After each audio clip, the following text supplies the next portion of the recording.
C'est carré VIP. Après la guéguille. Après, après par étape. Après, c'est mon conseil. Et oh, là-bas. Bonsoir. Pas de complexe.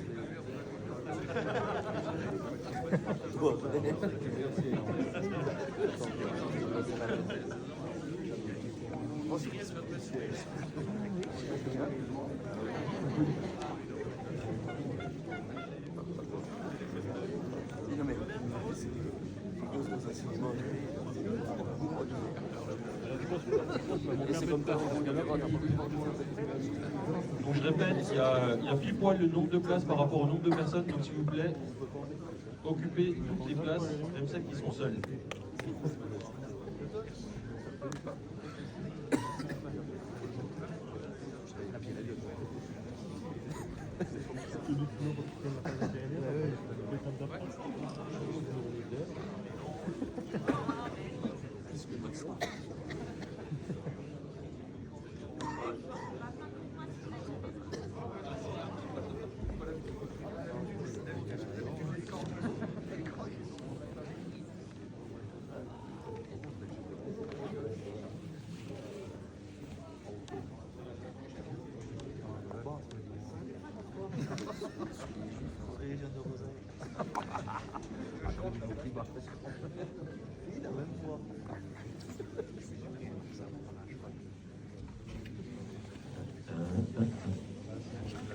Mettez-vous portable en sourdine, s'il vous plaît, vous pensez.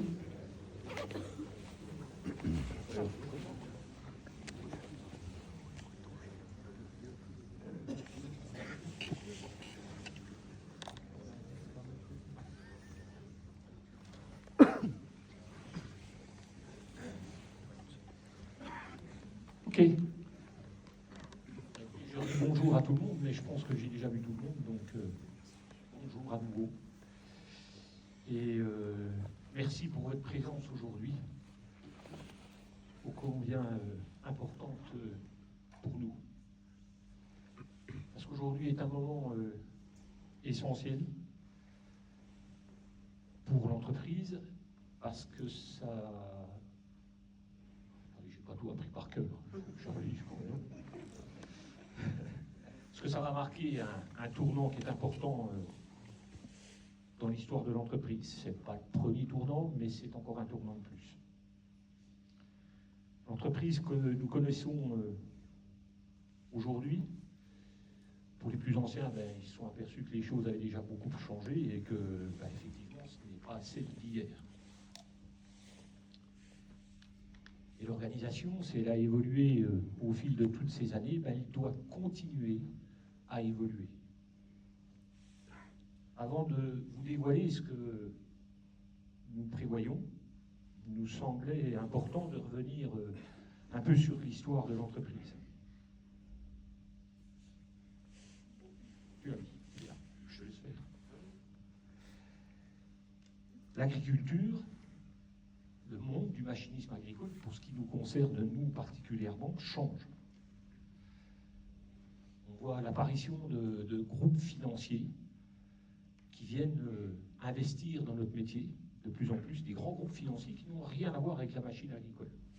Mais ça se développe de plus en plus. Et pour nous, est un groupe familial est quelque chose que nous continuons de revendiquer comme une force. Avec vous et au plus proche de nos clients.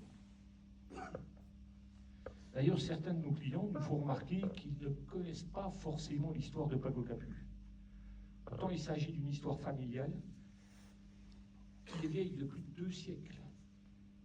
J'exagère un petit peu, mais c'est quand même la réalité. Et comme vous êtes l'entreprise, vous êtes l'entreprise, vous êtes son cœur, vous êtes son moteur, il nous semblait important aujourd'hui de vous raconter un peu cette histoire, parce que vous faites partie de cette histoire. Vous le voulez, non, vous en faites partie. Donc les premières traces de nos aïeux remontent à 1816. Avec Jean-Pierre Pagot, qui était maréchal ferrant à Villers-Sexel. Villers-Sexel qui a une 30aine de kilomètres de Vesoul. On sait qu'en 1844, son fils Jean-Baptiste a repris l'affaire. Et puis, à son tour, Édouard Eugène, en 1874, j'ai retrouvé la photo il n'y a pas longtemps, en fouillant dans les affaires, a repris également son affaire et est allé s'installer à Éprel. Villers-Sexel, 30 km, Éprel, 15 km, de Vesoul, bien entendu. Et puis en 1907, est arrivé Maurice Pagot, mon arrière-grand-père, que j'ai connu d'ailleurs. En 1907, j'étais pas né. N'exagérons pas tout. Qui lui, voyant le monde agricole se professionnaliser, décide de transformer la ferronnerie familiale, je dirais pas en concession, parce qu'en ce moment-là, je ne sais pas si on pourrait appeler ça des concessions, mais en tous les cas, il voulait se professionnaliser et devenir un véritable vendeur de matériel agricole. Et lui est venu s'installer à Vesoul, au centre de la ville. C'était en 1907. C'est en 1950 qu'apparaîtra un capu, Jean-Marie. Et vous avez à côté Marcel, donc mes grands-parents, qui elle était une fille Pagot, qui s'est mariée avec un capu. Donc au départ, l'entreprise, elle s'est appelée Établissement Pagot, Gendre Capu. D'ailleurs, pour l'anecdote, mon grand-père était dessinateur à la SNCF. Alors, ça a changé le matériel agricole, c'était pas tout à fait la même chose. Il a épousé ma grand-mère et il est devenu marchand de machines agricoles. Ce n'est qu'après que l'entreprise s'est appelée Pagot Capu. C'est lors de la création de la SA. La SA a été créée dans les années 60 à peu près. Et l'entreprise se nommera Pagot Capu. Ensemble, ils ont eu 3 enfants, dont 2 garçons, Daniel et François. Daniel étant mon père, François mon oncle, qui eux viendront s'installer en 1970 au 26 rue Henri Poincaré, le siège social actuel de l'entreprise. C'est aussi eux qui développeront l'activité en dehors des frontières haute-saônoises. C'était dans les années 83, si je me souviens bien, parce que là, pour le coup, je bossais déjà chez Pagot Capu, en reprenant Renault Agriculture et Classe Récolte. Les 2 marques, à ce moment-là, étaient scindées, mais elles sont venues toutes les 2 à la fois. Et puis, en 98, il y a une nouvelle slide, là. Alors ça, c'est moi. Je pense que lui a eu. Donc après plusieurs postes, j'ai commencé magasinier. Et puis ensuite, j'ai été commercial, puis secrétaire commercial, puis responsable de base. Et en 1998, mon père me demande de revenir et de lui succéder. À l'époque, nous facturions 19 millions d'euros de chiffre d'affaires hors taxe. Et nous étions 48 personnes dans l'équipe. Ah, c'est encore moi, mais je ne vais pas bosser. Bon. Alors, donc en 26 ans, oui, l'entreprise s'est métamorphosée, pardon, je vais y arriver, en passant de 48 personnes à 180 personnes aujourd'hui. Quasiment tous présents, je n'ai pas compté, mais je pense que vous êtes tous là. Et nous développons, en tous les cas, au dernier bilan, nous avons fait 84 millions d'euros de chiffre d'affaires. Cette croissance, elle s'est faite au travers d'acquisitions d'agents, également de concessionnaires qui ont été rachetés, des créations de bases, et déjà plusieurs évolutions dans l'organisation. Cette croissance, certes, j'étais le détonateur, entre guillemets, et je n'étais pas l'explosif, hein. C'était vous les explosifs. C'est grâce à vous que tout ça s'est fait. C'est un engagement commun, et c'est un travail exceptionnel que vous avez tous accompli. Et aujourd'hui, la 8e génération se trouve devant vous. Donc, je vais leur laisser la parole maintenant.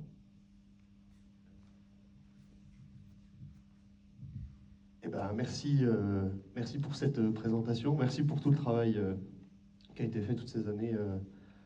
Papa, merci à toutes et à tous de nous avoir accompagnés tout au long de ces générations. Nous, on va revenir un petit peu globalement sur l'histoire de l'entreprise, vous l'avez déjà vu, mais plus globalement sur ce qu'a été Pago Capu et sur ce qu'on souhaiterait que devienne Pago Capu demain à l'avenir. Donc, comme vous le savez tous, aujourd'hui, on est présent sur 4 départements avec l'acquisition du secteur commercial des Vosges, avec le rachat du CRA de Harol, et avec la société Kama, le chiffre des secteurs défendus monte à 7, puisqu'on y ajoute donc les secteurs commerciaux du Haut-Rhin, de la Côte d'Or et du Jura. Donc simplement sur une carte, voilà à quoi ça ressemble. En vert, donc, vous avez le secteur vosgien, où on défend exclusivement la marque Classe, et en jaune, vous avez le secteur qui est défendu exclusivement JCB. Vert plus jaune, on arrive sur la couleur bleue, qui est le secteur sur lequel nous avons la possibilité de défendre les deux marques. Donc, pour faire simple, Kama, qui est la contraction de Capu Manutention, est porteuse de la concession JCB, du contrat de distribution JCB. Et Pago Capu est la société porteuse du contrat de distribution de Classe. Donc pourquoi est-ce qu'on a créé Kama? C'était à la demande des constructeurs. Quelque part, ils nous ont mis un petit peu la pression. Ils ne se la mettent pas toujours, eux, mais là, ils ont su nous la mettre un petit coup en nous disant ça serait bien que vous sépariez l'image de communication, marketing et peut-être aussi un petit peu le commerce. C'est pourquoi ils nous ont demandé de créer cette deuxième société Kama.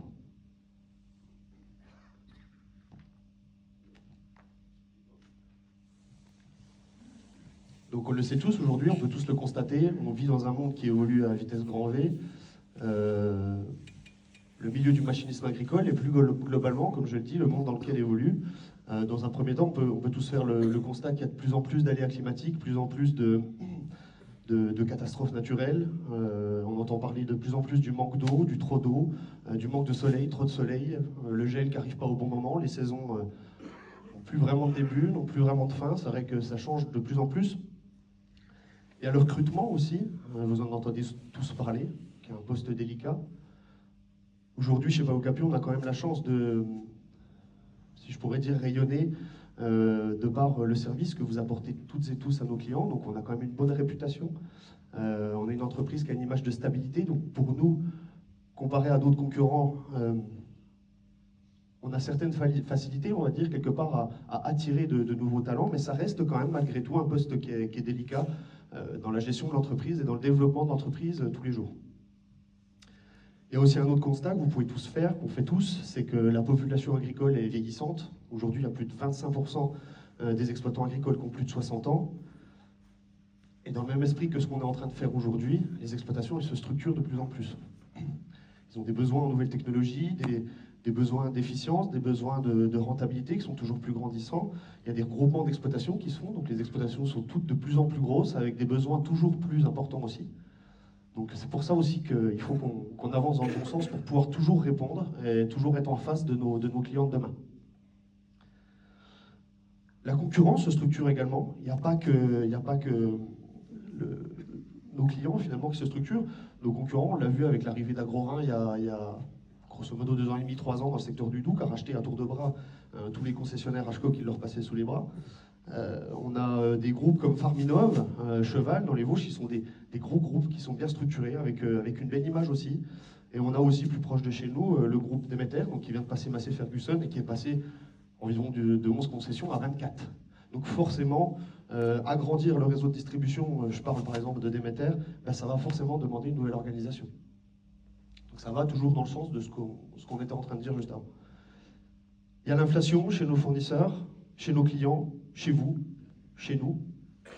Ça tend toutes les relations. Je ne parle pas forcément au sein de l'entreprise, mais je parle de manière générale, ça tend toutes les relations, d'une manière ou d'une autre. Les constructeurs vont être un peu plus regardants sur les garanties qu'ils vont nous donner, sur les prix qu'ils vont nous accorder, sur toutes ces choses-là. Nous, en interne, on va regarder plus à la virgule les remises qu'on va faire à nos clients. Des fois, on aimerait faire des gestes commerciaux qu'on ne peut pas forcément faire. Enfin, voilà, l'inflation tend indirectement toutes les relations qu'on peut avoir. Les constructeurs ont toujours plus d'attentes, hein, et qui, comme dans un couple, en fait, ils aimeraient bien qu'on soit exclusif. Voilà. Tout ça, ça nous pousse à avoir un constat, c'est qu'il faut qu'on s'adapte. Et voilà, donc il faut vraiment qu'on travaille à s'organiser pour pouvoir s'adapter à tous ces changements auxquels on fait face aujourd'hui. Donc, d'un point de vue interne à l'entreprise, cette croissance rapide et soutenue sur les 20 dernières années nous a poussé à nous adapter, comme vient de le dire Charlie. Donc, en créant un service RH, donc lors de son arrivée, Philippe Doucet conseillait très fortement notre père le recrutement d'une personne à temps plein sur la gestion des ressources humaines. Donc c'est à ce moment-là qu'on a vu donc Coralie nous rejoindre, à une époque où nous étions 80. Votre sécurité et votre confort au travail sont quelque chose qui prend une part de plus en plus importante dans notre travail au quotidien, et on tâche de toujours faire mieux. Aujourd'hui, comme vient de le dire Charlie, vous êtes une denrée rare, donc si vous vous abîmez, ça ne fait pas nos affaires. Le service après-vente représente une part de plus en plus importante de notre résultat, et donc nous avons nommé Philippe directeur SAV pour continuer de nous professionnaliser et de devenir plus efficient. Le marketing et la communication, plus globalement, à l'heure des réseaux sociaux en tout genre, est devenu un axe qu'une entreprise ne peut pas ne pas considérer. Donc c'est pour ça qu'on a vu en 2017 Amélie, qui est perchée là-haut, nous rejoindre en tant qu'apprenti et qui aujourd'hui s'occupe de toute la communication de l'entreprise. Kama, donc comme disait Charlie, à la demande des constructeurs, on a souhaité dédier des équipes aux ventes, à la réparation de nos matériels JCB.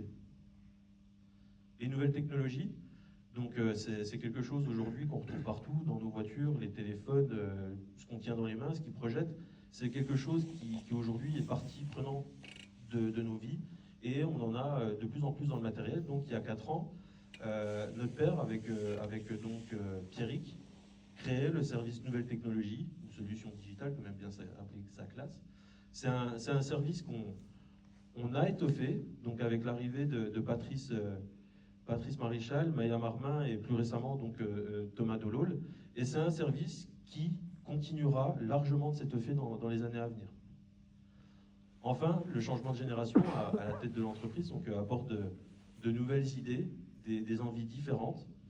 Et tout cela nous amène à clarifier notre organisation aujourd'hui.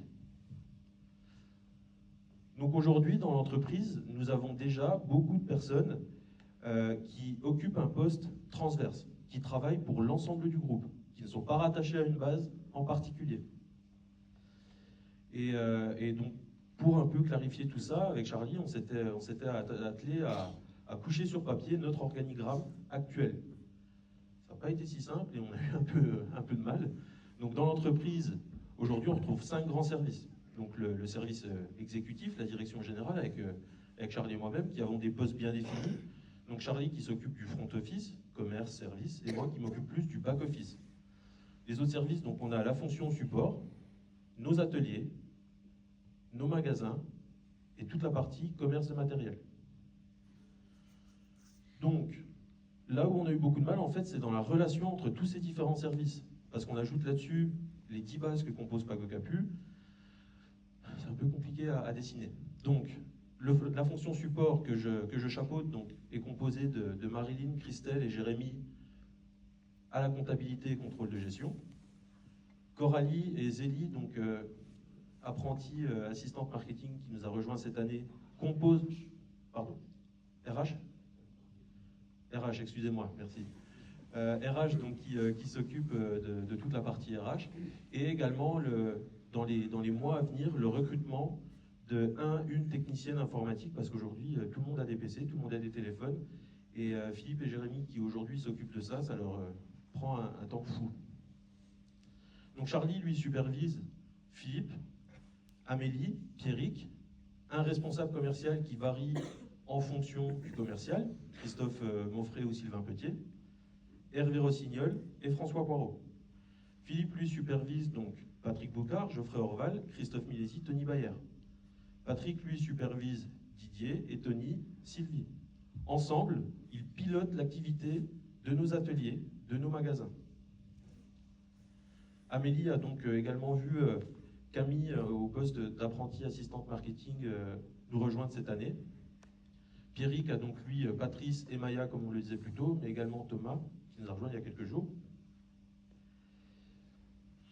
Et donc, Christophe Monfray, Sylvain Petiet, Hervé Rossignol, François et Charlie supervisent nos équipes commerciales, avec un rôle bien défini. Donc, c'est-à-dire que Christophe s'occupe des commerciaux des Vosges et certains de la Haute-Saône, sauf pour les tracteurs. Sylvain s'occupe des commerciaux du Doubs, sauf pour les tracteurs. Hervé Rossignol s'occupe de tous les commerciaux uniquement pour les tracteurs.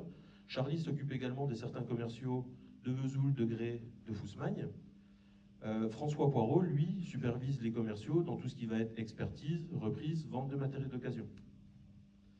Enfin, dans certains cas, comme sur certaines bases, ou à Arol, ou parfois dans le Doubs, nous retrouvons un responsable de base qui, lui également, peut intervenir auprès de nos équipes, ateliers, magasins. Donc là, très rapidement, vous pourriez vous dire, ben c'est bon, l'organigramme on l'a, il n'y a plus qu'à dérouler, on peut y aller. Non, c'est pas aussi simple que ça. C'est pour ça qu'on se voit tous aujourd'hui, parce que dans la réalité des choses, comment est-ce que ça se passe? Pierre Elliott, il peut être amené à intervenir auprès des équipes ateliers, auprès des équipes magasins, auprès des équipes technico-commerciales, par exemple dans le cadre des comptes clients. Là, il vous voit tous dans ces coups de temps-là. Philippe et moi-même, que ce soit en binôme ou de manière séparée, on intervient auprès de Coralie pour la préparation des avenants, les recrutements, discuter de sujets qui vous concernent toutes et tous dans l'entreprise. Un responsable atelier peut s'adresser à Philippe, à son responsable de base. On a parmi d'autres flèches, mais des fois ça peut être Pierre Elliott quand il passe dans le couloir ou moi pendant les tournées. Vous savez, le fameux maman a dit non, je vais aller demander à papa en vitesse s'il n'est pas encore au courant, il me dira peut-être oui. Et bien, un magasinier, dans un autre cas, peut recevoir ce qui n'est encore jamais trop arrivé, mais qui pourrait arriver dans ce cas de figure, 4 directives différentes, que ce soit de la part de Philippe, de la part de son responsable de base, de moi-même, ou encore une fois, d'autres personnes au sein de la société. On n'a pas mis plus de flèches, parce que déjà là, on trouvait que ça faisait déjà mal au crâne. Mais au moins, comme ça vous permet de voir que c'est pas si simple que ça, finalement. Donc on avait besoin de clarifier, parce que c'est vrai que c'est parfois difficile de s'y retrouver dans ce cas de figure. Preuve en est. Je suis passé auprès de beaucoup d'entre vous pour vous poser quelques questions de manière aléatoire. Questions qui se divisaient donc en 3 questions. Vers qui vous tournez-vous en cas de questions sur votre situation personnelle? Questions sur la politique commerciale pratiquée au sein de l'entreprise. Et enfin, problème avec un client. Donc les questions, je les ai posées à un échantillon de 3 personnes par base, ce qui fait un total de 30 personnes. Le résultat, 25 réponses sur 30 étaient différentes.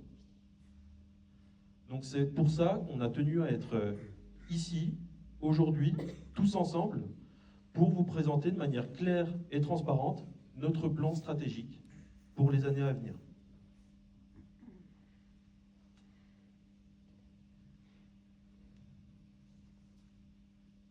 Pour connaître ses erreurs, le lancement de Kama, qui a peut-être été fait dans la précipitation, dû, comme je le disais tout à l'heure, à la pression mise par les constructeurs,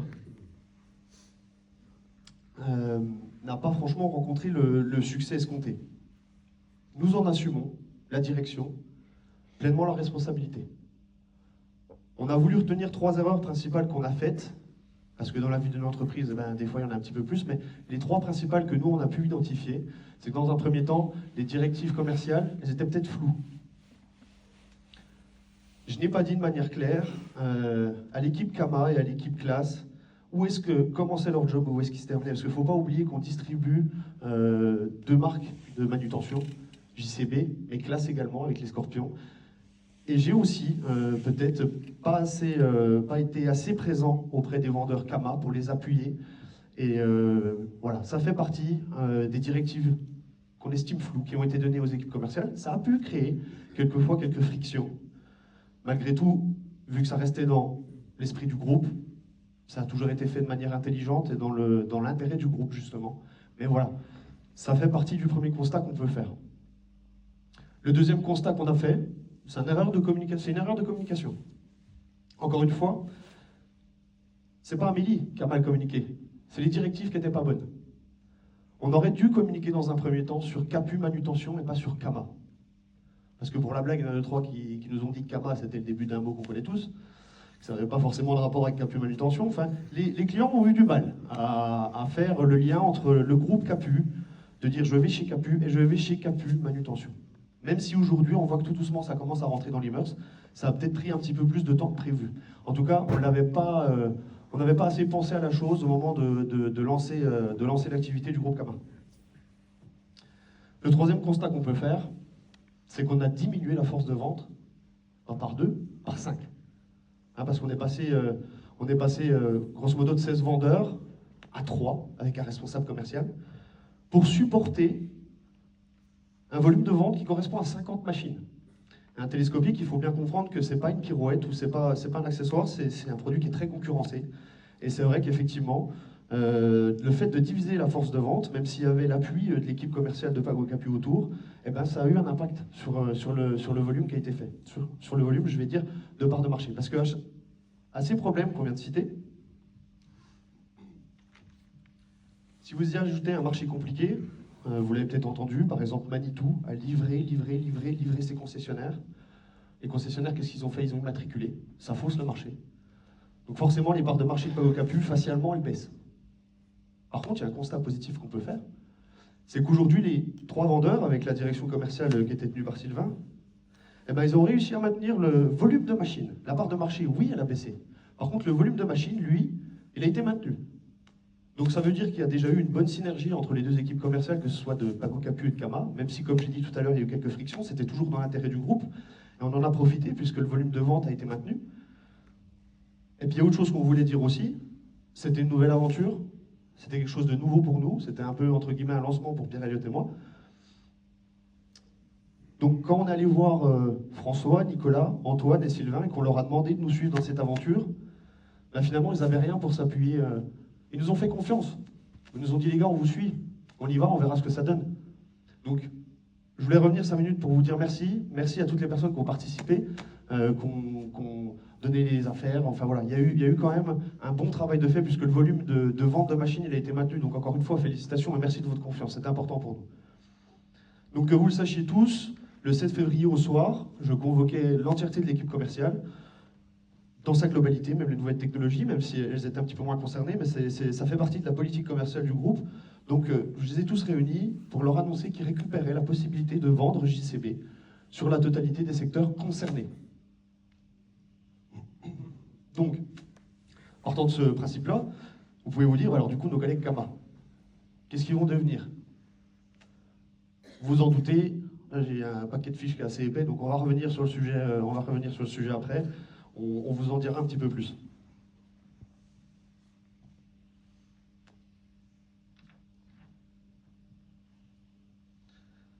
Dans la nouvelle organisation, on va voir donc l'apparition d'une région. Une région, qu'est-ce que c'est? C'est donc une zone géographique avec un secteur d'activité. Globalement, pour que vous puissiez remettre ça assez facilement dans votre imaginaire, c'est une base référente avec 3 bases de proximité, 3 bases services, avec un service complet, que ce soit ADV, SAV, commercial. Et le but, c'est d'être au plus proche du client, apporter le bon service. Donc, comme j'ai dit tout à l'heure, avec des équipes d'ateliers et de magasins. Et la gestion opérationnelle de cette région, elle reviendra à un directeur de région. Donc, pour faire simple, nos régions, elles ressembleront aux départements sur lesquels on est implanté. Donc, la région Haute-Saône, qui est composée donc de la Haute-Saône et du territoire de Belfort, pour 40 millions d'euros de chiffre d'affaires et 70 collaborateurs. Avant de continuer rapidement, Didier Figuet, technicien à Valonne, nous a soumis une bonne idée. C'était peut-être de vous faire lever par site, déjà pour vous maintenir éveillés, et puis qu'on revoie tous un petit coup vos belles trognes. Donc si les personnes concernées par le site de Vesoul pourraient se lever, s'il vous plaît.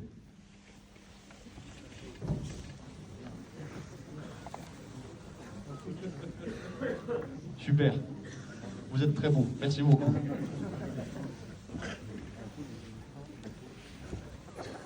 Également, comme je l'ai dit, c'est le territoire Haute-Saône, donc je vais demander au site de Gré de se lever, s'il vous plaît. Le petit grélant. Super, je vous remercie. Vous êtes très beaux aussi. Et puis, donc le site de Fousmagne, pour finir, s'il vous plaît. Vous aussi, super. Merci à tous et à tous. Donc comme j'ai dit, cette région, c'est 70 collaborateurs pour 40 millions d'euros de chiffre d'affaires. Si on va un petit peu plus loin, on a la région Doubs qui est composée donc de Saône. Je vais vous demander de vous lever, s'il vous plaît, les collègues de Saône. Super. Moi aussi, merci beaucoup. On a donc le site de Wallonne également. S'il vous plaît, vous levez à votre tour. Super. Et puis pour terminer, nous avons le site. Ah ben non, il y a encore deux sites. Bulle en premier, s'il vous plaît. Le site de Bulle, si le personnel concerné pourrait se lever. Super, merci. Et puis pour terminer, nos collègues de Frambourg, s'il vous plaît, si vous pourriez vous lever. Super. Vous êtes très beau, merci. Donc, la région Doubs, pour faire très simple, c'est 50 personnes pour 20 millions d'euros de chiffre d'affaires. Et puis enfin, la région des Vosges, donc qui comprend Arol. S'il vous plaît, Arol. Vous êtes mis devant, c'est... les studieux, merci beaucoup. Ensuite, on a Sainte-Marie, je vais vous demander de vous lever aussi, s'il vous plaît. Super. Super, super, merci beaucoup. Et puis, je vais demander enfin à nos nouveaux collègues de l'Épange de se lever aussi, histoire qu'on revoie tous un petit coup. Voilà. Super. Vous êtes très beau. Super, merci beaucoup. Nickel. Donc la région Vosges, ça représente donc 50 personnes pour 20 millions d'euros de chiffre d'affaires.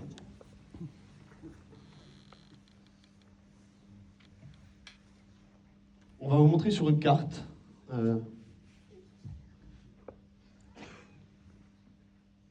Oui, c'est vrai, il faut que j'en parle quand même. J'aurais bien demandé à vos collègues de Châtenois de se lever, parce que c'est plus un secret. Pour le moment, j'ai que Edouard qui peut tenir le drapeau. Je ne vais pas te faire te lever tout seul, Edouard. C'est peut-être gênant pour toi, mais à la prochaine réunion, ils seront sûrement là. Donc rapidement, voilà à quoi ça ressemble sur une carte. Donc là, pour les plus aguerris en géographie et en cartographie, on voit que la Haute-Saône dépasse un petit peu sur le secteur du Doubs. C'est du fait des frontières naturelles, en fait, simplement naturelles, ou on va dire du génie civil, avec la 36 par exemple, qui va servir de frontière commerciale. On va avoir aussi tout ce qui va être relief, peut-être des fois l'historique que certains vendeurs ont avec des clients, parce qu'il y a des clients qui sont un peu difficiles, ils veulent voir ce vendeur et pas un autre. Donc voilà, ça fait que quelquefois il y a des aspérités dans le découpage de la carte commerciale, mais voilà grosso modo à quoi ça ressemble aujourd'hui. Donc l'organisation d'une région, elle se présentera comme vous le voyez aujourd'hui à l'écran, avec un directeur de région, qui est le responsable hiérarchique de l'équipe qui la compose. ADV, conseiller nouvelles technologies, commerce, atelier, magasin, les chefs d'équipe, le commerce petit matériel, et dans certains cas, son responsable de parc. Un directeur de région, pour faire très simple, que vous puissiez très facilement voir à quoi ça correspond, c'est ni plus ni moins, demain, qu'une extension de Pierre Elliott et moi-même. Il doit et devra s'occuper de sa région, de ses concessions, comme d'une concession à part entière.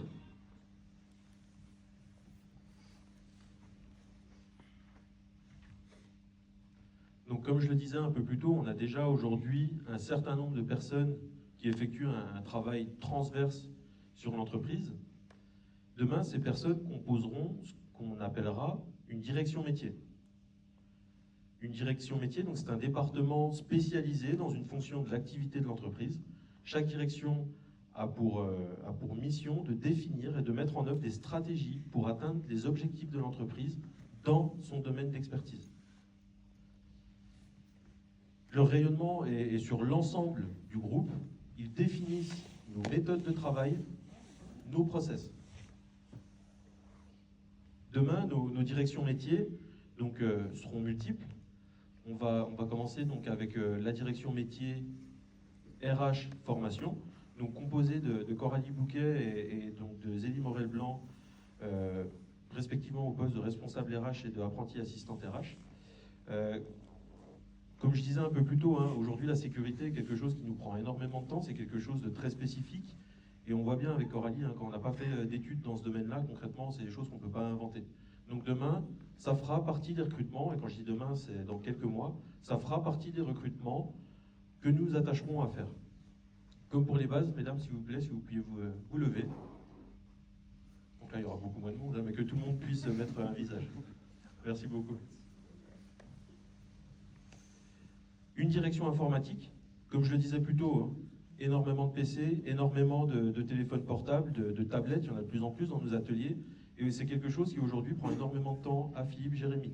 Donc on va s'attacher au recrutement de une technicienne informatique. La personne ne peut pas encore se lever. Une direction financière, donc, composée de Christelle Boeuf, comptable client, Marilyn Juzzi, comptable fournisseur, et de Jérémy Mouge, au poste de contrôleur de gestion. Messieurs, dames, s'il vous plaît, si vous pouviez vous lever. Voilà. Merci beaucoup. Une direction marketing, avec donc Amélie Noël, responsable marketing, et depuis cette année, donc également comme Zélie, Camille Brisbard, qui nous a rejoint au poste d'apprenti assistante marketing. Mesdames, s'il vous plaît. Merci beaucoup. La direction commerciale 9, donc avec Géraud Clio, qui devient responsable commercial tracteur, en lieu et place de Hervé Rossignol. Geoffrey Orval, qui quitte son poste de responsable qualité après-vente matériel et devient responsable commercial récolte. Charlie en parlera un peu plus loin. Et également, donc, Sébastien Prévost, qui devient responsable commercial JCB. Messieurs, s'il vous plaît.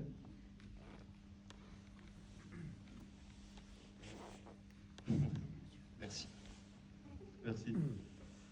La direction commerciale Occasion, donc avec François Poirot qui devient directeur commercial Occasion. François Prost, donc ex-Cama, devient responsable commercial Occasion. Et Romain Comtet, pardon, commercial sédentaire. Messieurs, s'il vous plaît, si vous pouviez vous lever. Merci beaucoup. Et enfin, et pas des moindres, donc la direction pièces et services, avec donc Philippe Doucet, directeur SAV, l'ancien poste de Geoffrey, responsable qualité après-vente, qui est actuellement en cours de recrutement, Tony Bayer, qui donc prend la responsabilité des pièces et négoces, Christophe Milesi, responsable commercial pièces, Patrick Boucard, responsable technique, Didier Breuillard, responsable technique adjoint, Fabrice Roche, référent technique récolte, Pierrick Fusier, responsable nouvelles technologies, et Maya Marmin, apprenti commercial nouvelles technologies. Même consigne, s'il vous plaît, messieurs, dames, si vous pouviez tous vous lever.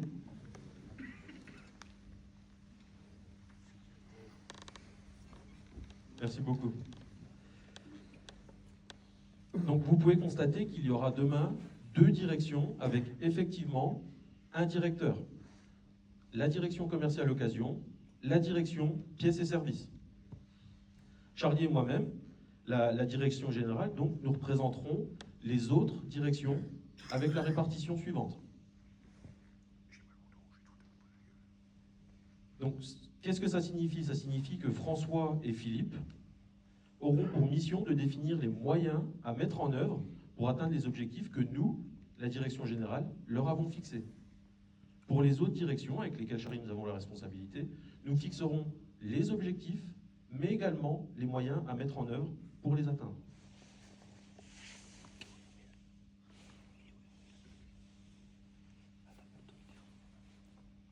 Donc chaque direction métier se concentre sur un domaine particulier, avec des responsabilités bien définies. Elle planifie des actions, les actions nécessaires pour atteindre les objectifs fixés par la direction générale. Elle suit les performances des régions et préconise des ajustements si nécessaire. Elle innove et s'adapte aux nouvelles méthodes, technologies ou process. Ces directions métiers auront également comme tâche de faire le lien avec nos constructeurs. Ils seront le lien entre nos constructeurs, la direction générale et nos régions. Simplement, pour rebondir sur ce que Pierre-Elliott dit, la flèche orange, elle a son importance. Elle est différente de la flèche bleue. C'est parce que les directions métiers, en fait, elles n'ont pas de lien hiérarchique direct avec les personnes qui composent la région. Encore une fois, c'est nous leur directeur. Ces fonctions métiers, elles auront pour mission d'alimenter les équipes en région sur les process, sur la politique globale de l'entreprise, bref, tout ce qui est commun à l'entreprise. Ça sera leur tâche demain. Pour clarifier un peu ça, je vais vous citer 2-3 exemples. Par exemple, c'est une phrase qu'on n'entend jamais, mais mon tracteur, il est trop cher. C'est quelque chose que les vendeurs ne disent jamais. Là, typiquement, s'il veut discuter d'une affaire, revoir la manière dont on va aborder le business, c'est de la direction, c'est de la politique commerciale, c'est donc de la politique groupe, c'est alimenté par les directions métiers. Le même commercial dit, le client là c'est un con, je veux pas y aller. C'est pas vrai, on a des clients qui sont géniaux, donc ça n'arrive jamais.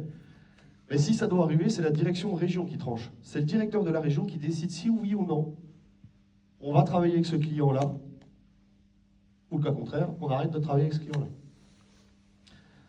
Si je me mets dans la peau d'un magasinier, je me dis Mistral c'est un peu trop lent, je préfère passer mes commandes en direct et je les saisirai simplement à la réception. Là c'est du process, donc encore une fois c'est de la direction métier. Les questions qu'on peut avoir au magasin, à l'atelier, au commerce, il me faudrait une étagère de plus, il me faudrait un étau, il me faudrait un petit peu plus de lumière, ou une calculette pour faire plus de marge. Là c'est de l'investissement, donc c'est la direction région directement qui va trancher sur ce type de sujet.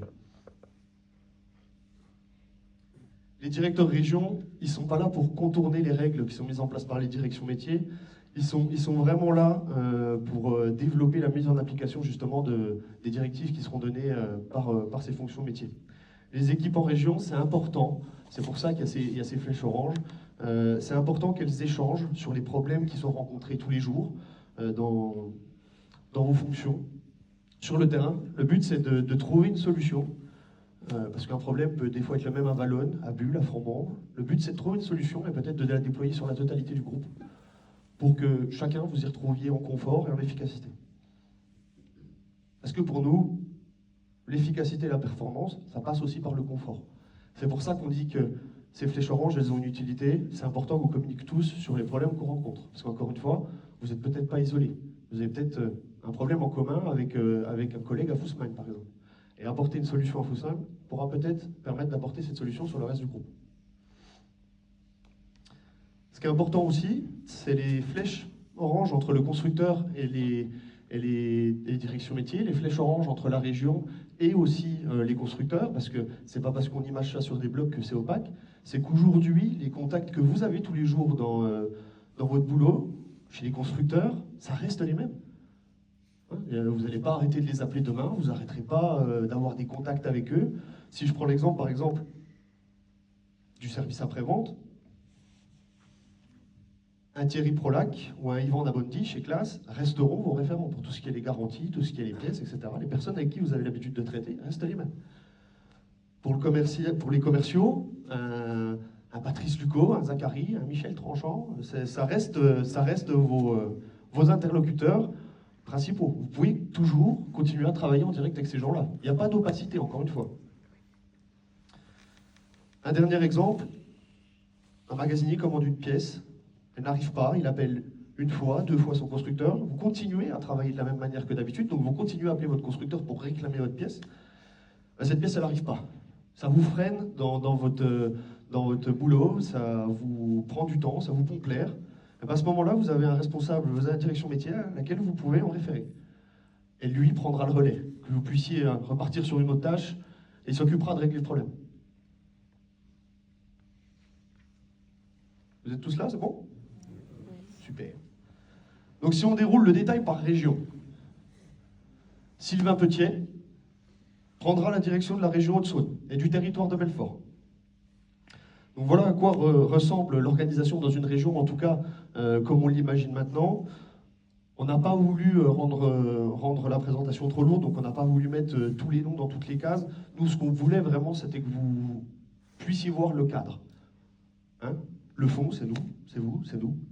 Ce qu'on voulait vraiment, c'était la forme. On voulait que vous voyiez la forme. Et c'était important pour nous que vous puissiez vous rendre compte d'à quoi ça ressemblerait.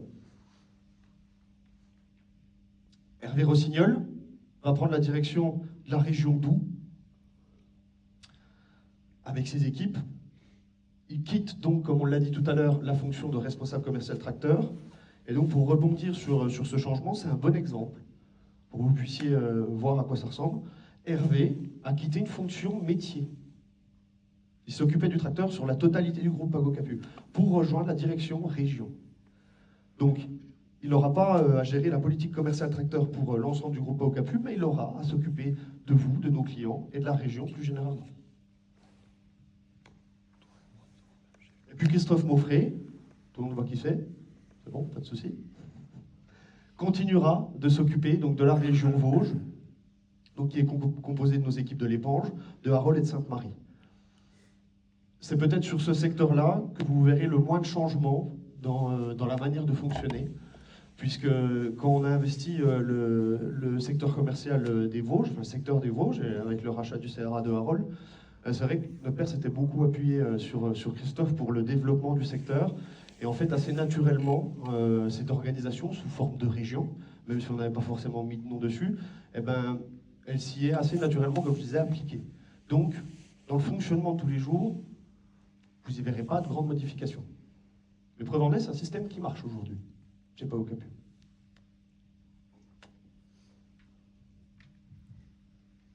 Donc maintenant, si on reprend le petit questionnaire que j'ai fait passer à certains d'entre vous, j'avais lourdement insisté sur le fait qu'il n'y avait pas de mauvaise réponse. Vraiment, hier, quand je vous ai posé ces questions-là, il n'y avait pas de mauvaise réponse. Aujourd'hui, avec ce qu'on est en train de vous présenter, demain, il y aurait eu une bonne réponse. Donc, c'est-à-dire, si on reprend les 3 questions, vers qui vous tournez-vous en cas de questions sur votre situation personnelle? C'est vers le directeur région. En cas de questions sur la politique commerciale pratiquée au sein de l'entreprise, la direction métier. Donc aussi bien Philippe pour nos ateliers, nos magasins, Charlie pour le commerce de matériel neuf ou François pour le commerce de matériel d'occasion. Enfin, si jamais demain vous avez un problème avec un client, vous vous tournez vers votre directeur de région.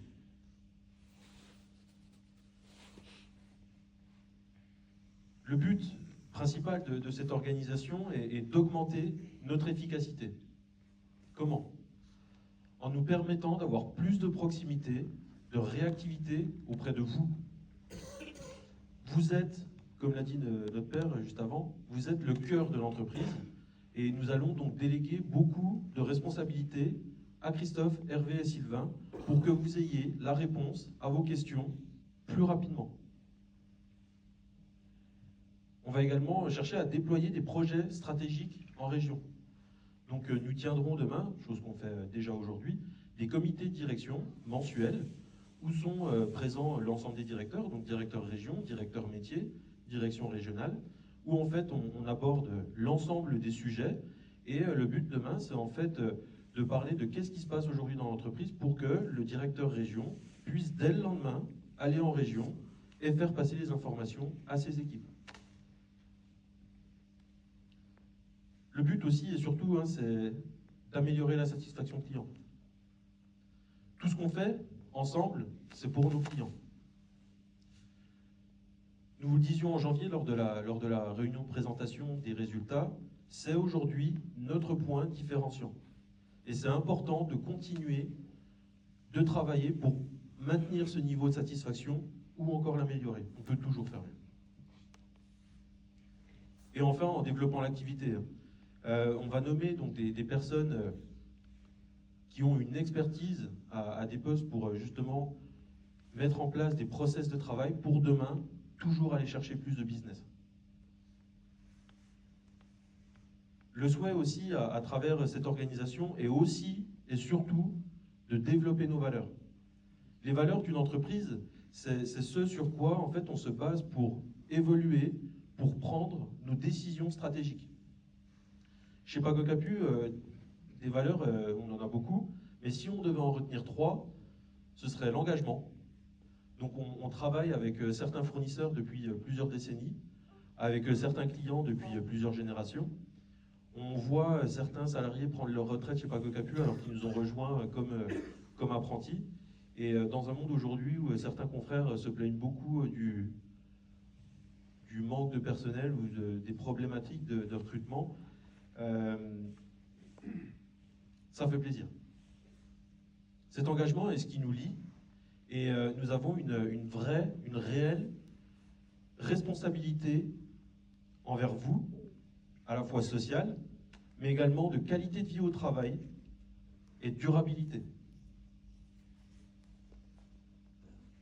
La satisfaction client, chez Pago Capu, donc la satisfaction client est bien plus qu'un objectif, c'est un engagement au quotidien. Nous considérons nos clients comme des partenaires et notre réussite repose sur leur confiance, sur leur fidélité. Notre objectif est d'aller au-delà de leur attente. Comme le dit souvent notre père, on est marchand de matériel agricole, mais en réalité, c'est le service qui nous permet de vendre. Pour terminer cette valeur donc, de la satisfaction client, je reprendrai le texte qui est indiqué sur le totem à l'entrée du magasin de Vesoul et qui indique bien notre volonté, qui symbolise bien notre volonté de proximité avec nos clients. Nous sommes là où vous êtes. C'est très important pour nous.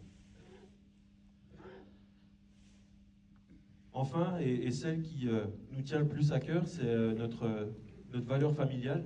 Donc on est et nous restons humains, et l'humain est au cœur de notre société.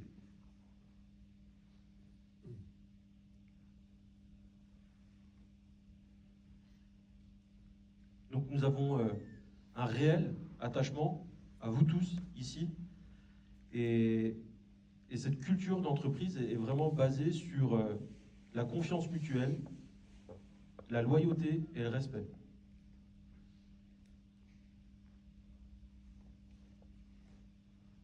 Pour clarifier un peu les rôles et les responsabilités du personnel encadrant de l'entreprise, donc nous avons la direction générale.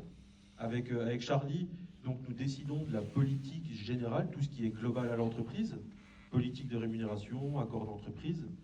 On va s'attacher à toujours développer la marque employeur, notre culture d'entreprise familiale.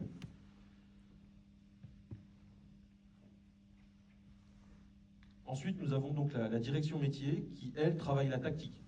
Donc on a piqué le mot tactique à classe, mais c'est pas grave, ça marche bien. La direction métier, elle fait quoi? Donc elle s'occupe du référencement, de la politique commerciale, la mise en marché, elle travaille nos process et outils, le marketing et la communication.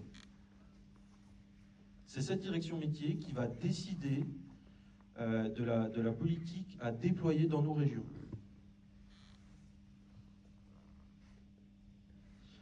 Le directeur région, ensuite, lui, pour faire très simple, il est dans le déploiement de la tactique pour le groupe, pour sa région.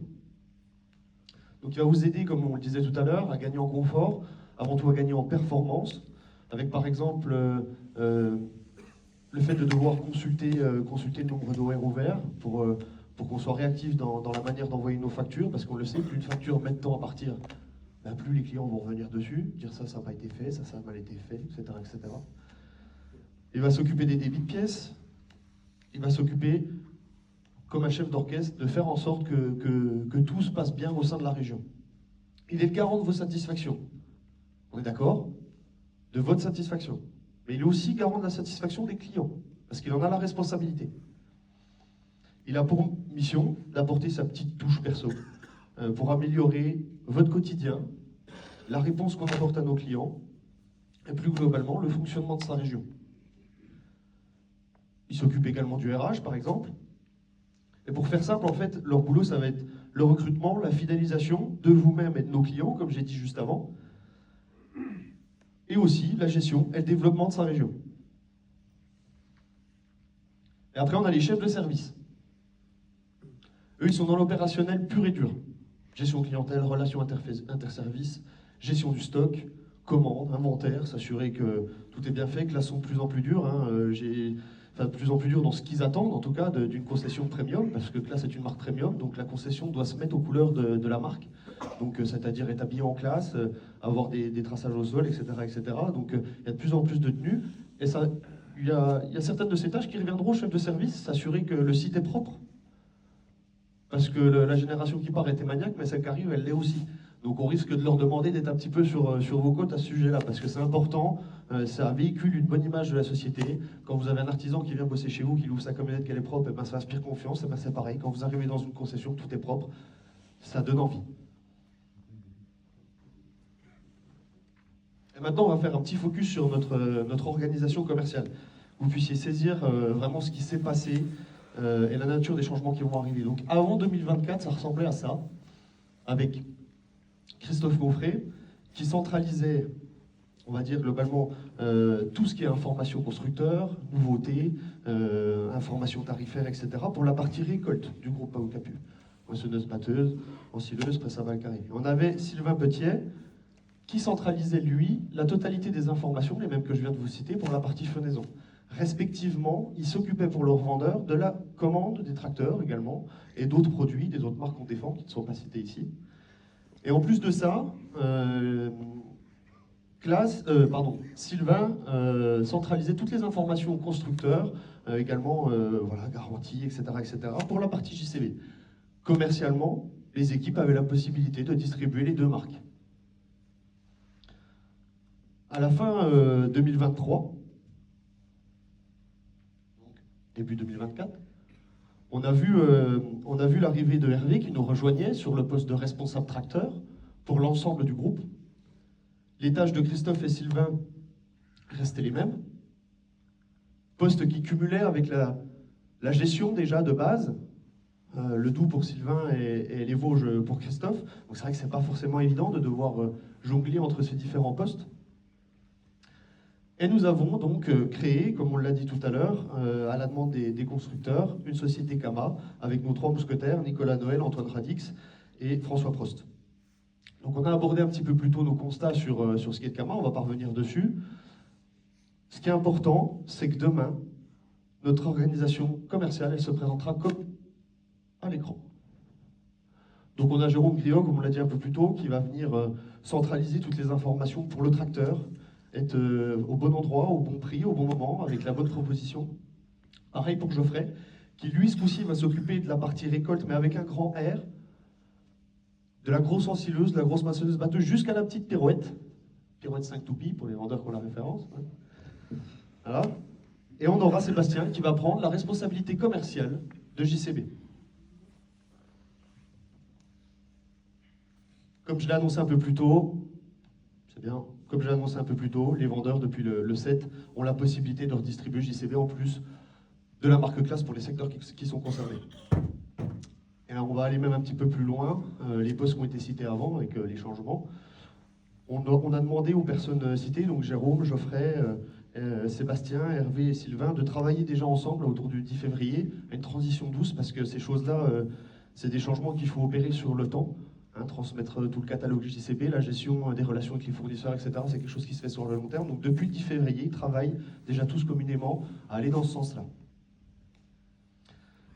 Donc ce qui est important, c'est que ces trois responsables commerciaux neufs, ils ne cumuleront pas plusieurs tâches, comme on l'a vu juste avant, avec Christophe qui s'occupait des Vosges et Sylvain qui s'occupait du Doubs. Ils seront vraiment des spécialistes avec des missions claires et définies et une connaissance sur les produits qui sera vraiment à la pointe de ce qu'on peut faire, en tout cas chez nos constructeurs. Ils auront vraiment toutes les informations sur leurs produits.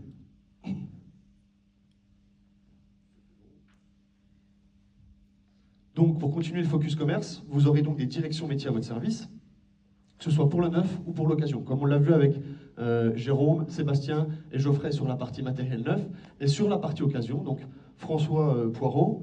Le constat qu'on fait avec Pierre Elliott quand on se déplace dans les concessions de nos concurrents, de nos collègues, etc., c'est qu'en général, pour le volume de chiffre d'affaires qu'on fait aujourd'hui en occasion, on a en général 2 ou 3 responsables occasion. Jusque-là, François était tout seul. L'occasion, c'est un point très stratégique pour l'entreprise, c'est ce qui nous permet de faire du commerce. C'était un centre, on va dire, à l'équilibre au niveau financier il y a quelques années. Aujourd'hui, c'est un centre de profit qu'on essaye de développer. Et pour ça, il nous fallait une deuxième personne.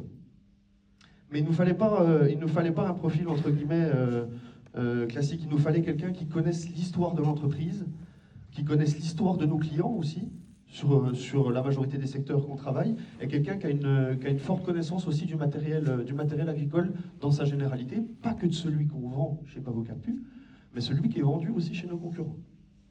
Donc c'est pour ça qu'on aura l'apparition de spécialistes aussi en occasion.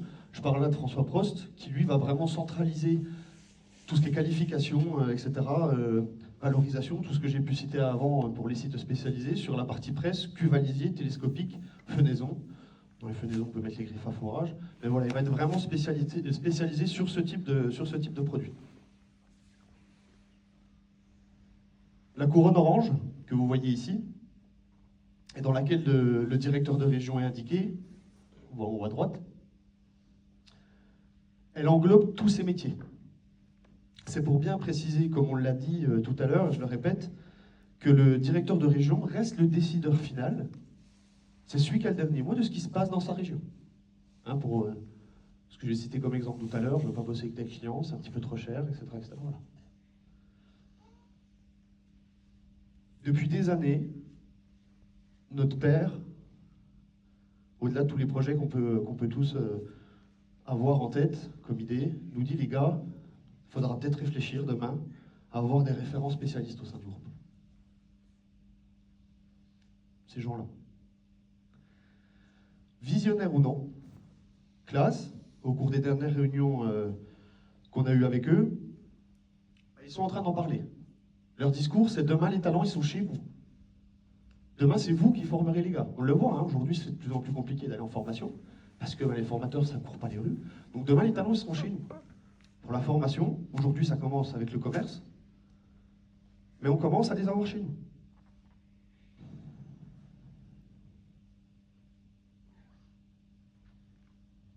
Maintenant, imaginez, vous le constatez tous les jours, magasiniers, techniciens, commerciaux, l'épaisseur des catalogues. Au magasin, vous pouvez être amené à traiter une demande de pièces pour un semoir, un combiné de semis, une pailleuse, une herse rotative, un tracteur, une moissonneuse, tout type de produits. Donc imaginez en plus de ça, l'épaisseur des catalogues des vendeurs. Je ne l'ai pas ramené, le catalogue Machio, par exemple, à lui tout seul, ça fait peur. Hein. Honnêtement, voilà, il y en a partout, ils en ont de plus en plus. C'est une épicerie fine, ils sont capables de proposer de la petite machine jusqu'à la très grosse machine.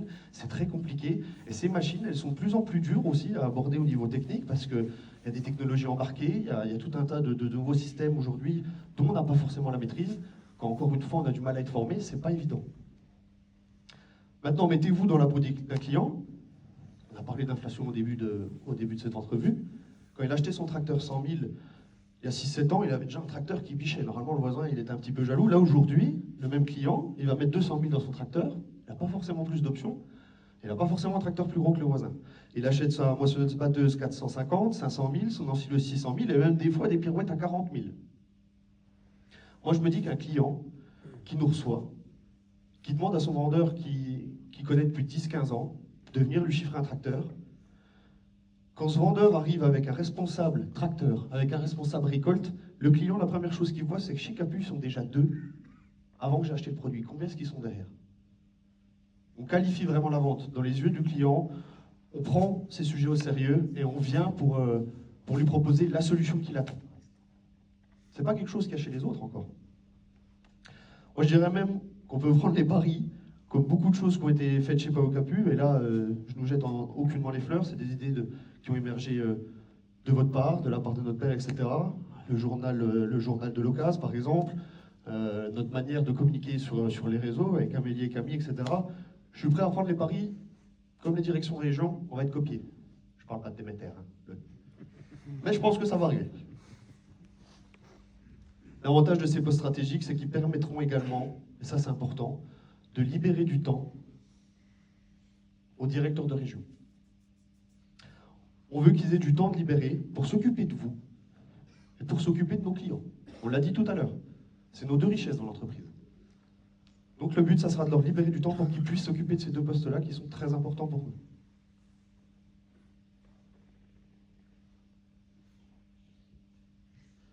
Donc pour ce qui est de la feuille de route, la mise en application de cette organisation dite matricielle sera effective le 31 mars 2025. Donc date qui coïncide avec la date de départ à la retraite officielle de notre père, même si on est bien conscient que tu continueras de venir.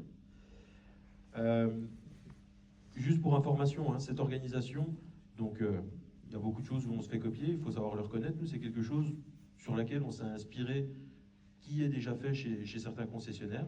Et avec Charlie, on a l'occasion de discuter avec beaucoup de confrères, classes, mais également d'autres marques, ACO, CNH, John Deere. Et c'est quelque chose que la majeure partie des concessionnaires qui ont atteint une taille importante sur laquelle ils partent. C'est-à-dire demain, en fait, tout le monde est conscient qu'il faut s'organiser pour continuer de croître. La différence, et c'est important de le préciser, c'est qu'en fait, nos confrères, pour la plupart, ont préféré, eux, dessiner leur région en termes de potentiel tracteur ou, très souvent, en termes de potentiel chiffre d'affaires. Nous, on a vraiment pris la décision, en fait, de dessiner nos régions plus en termes de personnel. Puisque, comme on le disait, on l'a dit déjà à plusieurs reprises, vous êtes notre réelle richesse. Et c'est vous qui étiez hier, qui êtes aujourd'hui et qui serez toujours demain, ce qui nous permet d'apporter cette valeur ajoutée aux clients. Donc aujourd'hui, on peut faire un petit constat, c'est que d'une base à l'autre, les méthodes de travail, elles ne sont pas forcément les mêmes. Ça marche, il n'y a pas de débat, mais si on veut continuer à se développer, si on veut continuer à être performant, il faut qu'on arrive à fluidifier les échanges qu'il y a entre les différents services. C'est pour ça que dans les 12-18 mois qui vont arriver, on va travailler à uniformiser nos process au sein de l'entreprise. Et dans ce but-là, les directions métiers, elles organiseront des groupes de travail où certains seront consultés pour trouver ensemble les meilleures méthodes de travail possibles à appliquer au reste du groupe. Encore une fois, confort, performance. Donc s'en suivra une période de stabilisation, période pendant laquelle nous assiérons l'entreprise. Donc qu'est-ce qu'on entend par stabiliser notre structure? Il y a de nombreux investissements qui ont été consentis sur les années passées, dans les années à venir. L'atelier à Vesoul, la réfection de Sainte-Marie, l'acquisition des établissements Gremier à Le Pench-sur-Vologne, la future concession de Châtenois, les ateliers de Vesoul, l'extension des bureaux de Vesoul qu'on a signé il y a très récemment. Et l'argent est et restera le nerf de la guerre. Donc on a vraiment besoin d'utiliser cette période pour rentrer du cash, stabiliser l'entreprise. Pour toujours, de toute façon, compter dans le paysage du machinisme demain, on doit continuer de croître. C'est important. Si on veut croître, et puis surtout, ce qui est important, c'est de s'améliorer. Ce qui est sûr, c'est qu'on ne sera jamais parfait. Rien ne sera jamais parfait. Mais le but de cette organisation, justement, c'est de prévoir demain, de ne pas subir, de penser l'avenir et de le préparer. Est-ce qu'il y aura un développement externe? Un agrandissement de secteur? On ne sait pas. En tout cas, ce qui est sûr, c'est que notre volonté, c'est d'être toujours là demain. Et surtout de rester un acteur majeur de notre secteur. Parce que, mesdames, messieurs, c'est ce que vous êtes aujourd'hui, c'est ce qu'on est. Pago Capu, dans le secteur, on est un acteur majeur du paysage, du machinisme agricole. Donc, cette organisation, demain, avec votre participation, nous permettra de rester un acteur majeur dans le paysage du machinisme agricole, au niveau local, même au niveau national. Voilà, donc on touche à la fin de la présentation. Pour ceux qui ont froid, je suis désolé, c'est simplement que ça reste un cinéma, on capte pas super bien. Mais en tout cas, pour nous assurer que vous avez bien suivi tout ce qu'on vient de dire, s'il vous plaît, on va vous demander de flasher ce QR code. Vous allez arriver sur un site internet qui s'appelle Kahoot. Vous pouvez indiquer votre nom, prénom, mais concrètement, c'est pas obligatoire, hein. Vous pouvez très bien le faire de manière anonyme. J'ai mis, si jamais vous souhaitez vous connecter à mon partage de connexion.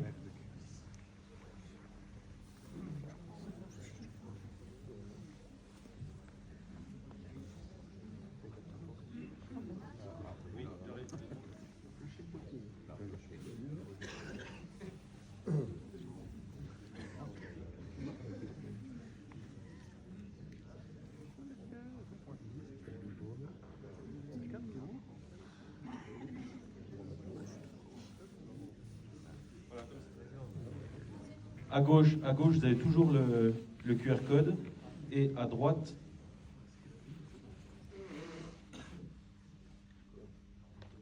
le code du partage de co, c'est 11223344.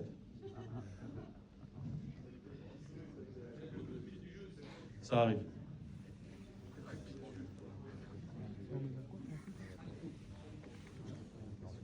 Eh ben. simplement, le temps que ça se mette en place. Ah oui, ça marche pas. J'arrive pas. Moi, j'ai essayé d'être dans ta tête. Non, non, mais c'est grand.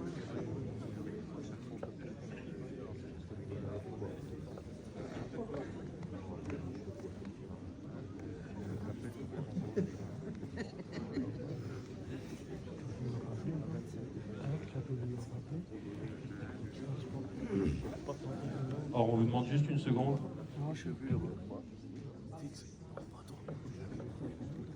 Hein? J'ai pas mon téléphone. Tous les problèmes, j'ai dû dénoncer.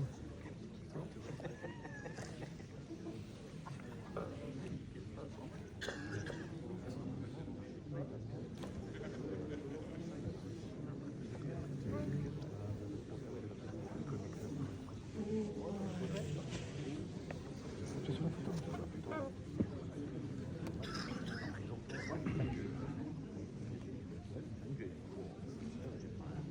Tu fous les boules, Romain.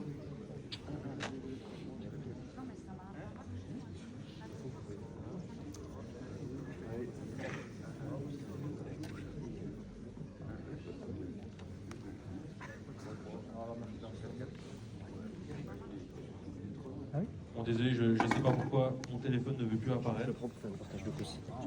T'as tout filmé, sinon?